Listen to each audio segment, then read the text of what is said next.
नमस्कार दोस्तों, मेरा नाम रोहित भारद्वाज और मैं फिर एक बार आपके पास आया हूँ एक नया मुद्दा लेकर। जैसे कि आप देख रहे हैं, भारत के अंदर जो है बिहार में भी इलेक्शन हुए थे। तो भारत में जो है बिहार का इलेक्शन मोदी जी पूरे बहुमत से जीते। मोदी जी नहीं, नीतीश कुमार जी भी उसमें पूरे बहुमत से जीते हैं।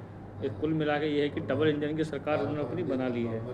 तो हम बात करेंगे कि ये ऐसा क्यों हुआ है, कि इतने बहुमत से क्यों जीत गए, क्यों विपक्ष इतना पीछे रह गया। इसका जहाँ तक मैं कारण समझता हूँ, नीतीश कुमार एक बहुत बड़ा चेहरा रहे। जैसे कि सब अटकलें लगा रहे थे कि इनके चेहरे पर इलेक्शन नहीं लड़ा जाएगा, लेकिन अंत में भाजपा को भी ये समझ में आया कि भाई नीतीश कुमार के बिना इलेक्शन नहीं जीत सकते। तो उन्होंने उन्हीं को जो है आगे बढ़ाया और आगे मेन चेहरा रखा। और नीतीश कुमार का जो कोर वोट था वो ये नहीं था कि एम बाई फैक्टर था, वो सबको साथ लेके चले बिना भेदभाव के। जैसे कि आप देखेंगे बिहार की जो आबादी है अधिकतर बाहर ही काम करती है, और शहरों में और स्टेट के अंदर। तो लेकिन जो उनकी औरतें हैं, महिलाएं हैं, जो बुज़ुर्ग हैं, वो गांव में रह जाते हैं। उनके जो बच्चे हैं वो गांव में रह जाते हैं। तो उस प्रकार से उन्होंने क्या काम किया, उन्होंने जो रूट था, रूट कोज एरिया, उसको छेड़ा। जैसे बच्चे थे, लड़कियां थी, उनको साइकिल दी। तो वो सोचो जिसके घर में कुछ नहीं है उसको साइकिल मिल जाए तो उसको कितना अच्छा लगेगा। जैसे हम बच्चे हैं, हमें कुछ मिल जाता तो हम कितने खुश होते थे। उनके वो खुशी देख के उनके पेरेंट्स खुश होते थे, माँ बाप, दादा दादी, वो सब खुश होते थे। जो बूढ़ी अम्मा है, जो उनके घर में दादा है, उसको 1000 रुपये मिल रहे हैं महीने के, 1100 रुपये मिल रहे हैं। मान लो किसी के घर वाले नहीं कर रहे हैं, उनके तो 1100 रुपये बहुत है। राशन कार्ड बनवाए। तो बिना भेदभाव के उन्होंने जो काम किया, ये जो रूट थी। और भारत की जो जो जनसंख्या है, ये 60-70% ऐसी है जो गांव में ही रहती है अभी भी। और वो बड़े भावुक लोग होते हैं, थोड़ा सा कुछ उनके लिए हो जाए, दुख दर्द दूर हो जाए तो वो उसको अपना मसीहा मान लेते हैं। और बात सही भी है। और एक नीतीश कुमार एक ऐसे नेता रहे हैं पूरे बिहार के अंदर जिनके ऊपर कोई एक आरोप नहीं है करप्शन का। जैसे कि अब बात करते हैं विपक्ष वालों की, वो क्यों हार गए, इतनी कम सीटें लाए। आप देखोगे पूरे इलेक्शन के अंदर लालू जी को कोई भी आगे लेके नहीं आया। सबको पता था कि साबुद्दीन को उठाने वाले दूसरे जो लोग हैं, इनका समर्थन करते थे, माफिया, इन्हीं के बेस पे ये जीतते थे। और लोग बड़े नाराज़ थे कि 6 बजे के बाद तो बिहार में यह हालत थी इनके टाइम पे कि कोई बाहर भी निकल सकता था, किडनैपिंग हो जाती थी, इन्हीं के घर से किडनैपर निकलते थे। इतना बुरा हाल कर रखा था, तो लोग बड़े त्रस्त थे इनसे।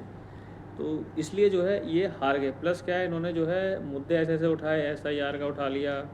और इन्होंने सोचा मुस्लिम समाज को लेकर, यादवों को लेकर इलेक्शन जीत जाएंगे।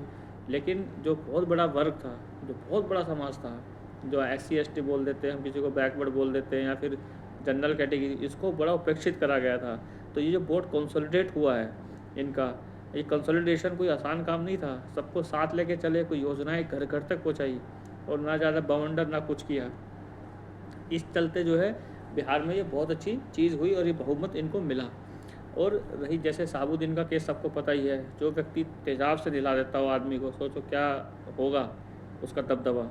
और लालू जी उसकी पीठ थपथपाते थे, उसके बेटे को खड़ा कर रहे हैं। मतलब ऐसे ऐसे इन्होंने कुछ चीज़ें करी इलेक्शन में जो इनको बहुत ज़्यादा नुकसान कर गई।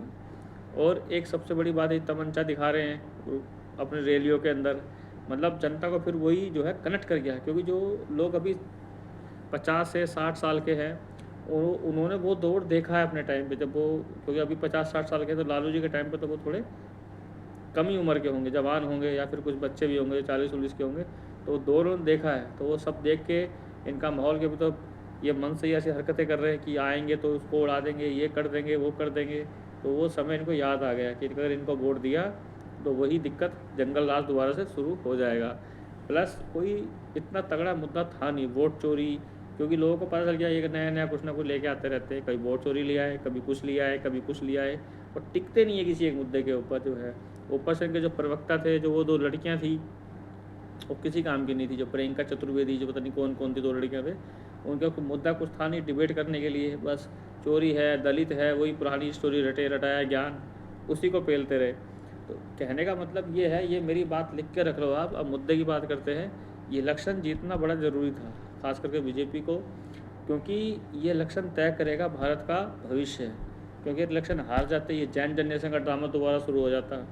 ये इलेक्शन हार जाते तो जो जितना वर्ल्ड का मीडिया था वो पूरा हो जाता कि भाई अब मोदी जी का करिश्मा ख़त्म हो गया है, बीजेपी जो भारतीय जनता पार्टी है अब ख़त्म होने की कगार पे। तो ये मुद्दा शुरू हो जाता, तो लोग भी जो उनके समर्थक थे थोड़े से डीमोटिवेट हो जाते।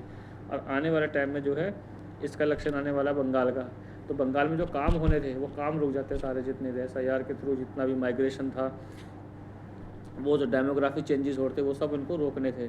अभी आप मान के चलिए, अब जो सरकार है, भारत की सरकार एकदम टॉप गियर लगाएगी। अब कोई ज़्यादा समय नहीं है इसके अंदर जो है, आप देख लेना 2 दिसंबर अगले महीने से 15 तारीख के बाद आप देख लेना कि बड़े बड़े डिसीजन लिए जाएंगे, और जो है SIR NRC जितनी भी हो टॉप गियर में लगी जाएगी। और जैसे पाकिस्तान ने भी हमला किया है, सबको पता उन्होंने किया है ये, अभी उनकी भी खैर नहीं है। तो आप देखते रहिए, ये इलेक्शन एक भारत की नींव रखेगा, नए भारत की नींव, और पूरे भारत को जो है एकजुट करेगा, और भविष्य बड़ा अच्छा होगा भारत का। तो इसी के साथ मैं आपको बोलता हूँ कि आप खुश रहिए, अपना ध्यान रखिए और देश के साथ जुड़े रहिए। और मेरा वीडियो आपको पसंद आया तो लाइक कीजिए, सब्सक्राइब कीजिए। धन्यवाद।